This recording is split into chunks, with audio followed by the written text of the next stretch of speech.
अस्सलाम वालेकुम दोस्तों, 1917 की बात है कि इराक़ के पहाड़ों में बरतानवी जनरल स्टैनली माउदे का एक चरवाहे से आमना सामना हुआ। जनरल माउदे चरवाहे की तरफ मुतवज्जह हुए और अपने मुतरजिम से कहा कि उससे कहो कि जनरल तुम्हें 1 पाउंड देगा, बदले में तुम्हें अपने कुत्ते को ज़बह करना होगा।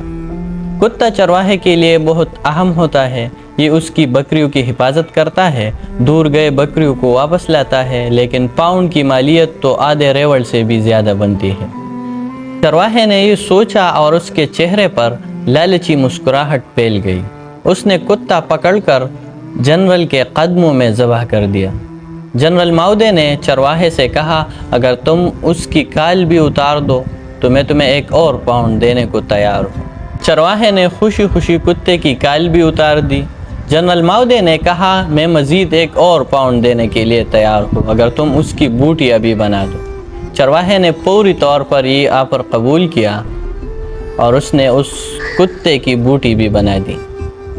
जनरल चरवाहे को 3 पाउंड देकर चलता बना।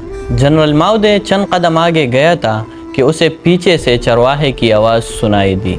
वो पीछे पीछे आ रहा था और कह रहा था कि जनरल, अगर मैं कुत्ते का गोश्त खा लूँ तो आप मुझे 1 और पाउंड देंगे। जनरल ने इनकार किया और कहा कि मैं तो सिर्फ तुम्हारी नफ्सियात और औकात देखना चाहता था, वो मैं देख चुका हूँ। 3 पाउंड के लिए अपने मुहाफिज और दोस्त को कत्ल कर दिया, उसकी काल उतार दी और 4 पाउंड के लिए उसे खाने के लिए भी तैयार हो। फिर जनरल माउदे अपने साथियों से मुखातिब हुआ कि इस कौम के लोगों की सोच ये है, तुम्हें इनसे खौफज़दा होने की बिल्कुल ज़रूरत नहीं है।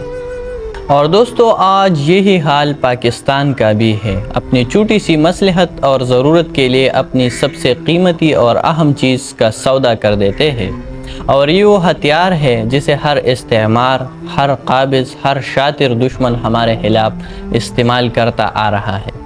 इसी के ज़रिए इसने पाकिस्तान पर 75 सालों से हुकूमत की है और इसी के ज़रिए हमारे मुल्क को लूटा जा रहा है। आज हमारे दरमियान कितने ही ऐसे हबीस चरवाहे हैं जो न सिर्फ अपने कुत्ते का गोश्त खाने के लिए तैयार है, बल्कि पिछले 100 दहाइयों से अपने हमवतन भाइयों का गोश्त खा भी रहे हैं और चंद टकों के आवाज़ अपने वतन की नामूस को बेच रहे हैं। दोस्तों, सोचने की बात यह है कि जब इंसान लालच में अंधा हो जाए तो सबसे कीमती चीज़ भी बेच डालता है। आज की कहानी सिर्फ एक चरवाहे की नहीं, बल्कि एक कौम की आईना है। दोस्तों, अगर वीडियो अच्छी लगी हो तो इन्हें दोस्तों के साथ शेयर कीजिएगा। बहुत शुक्रिया।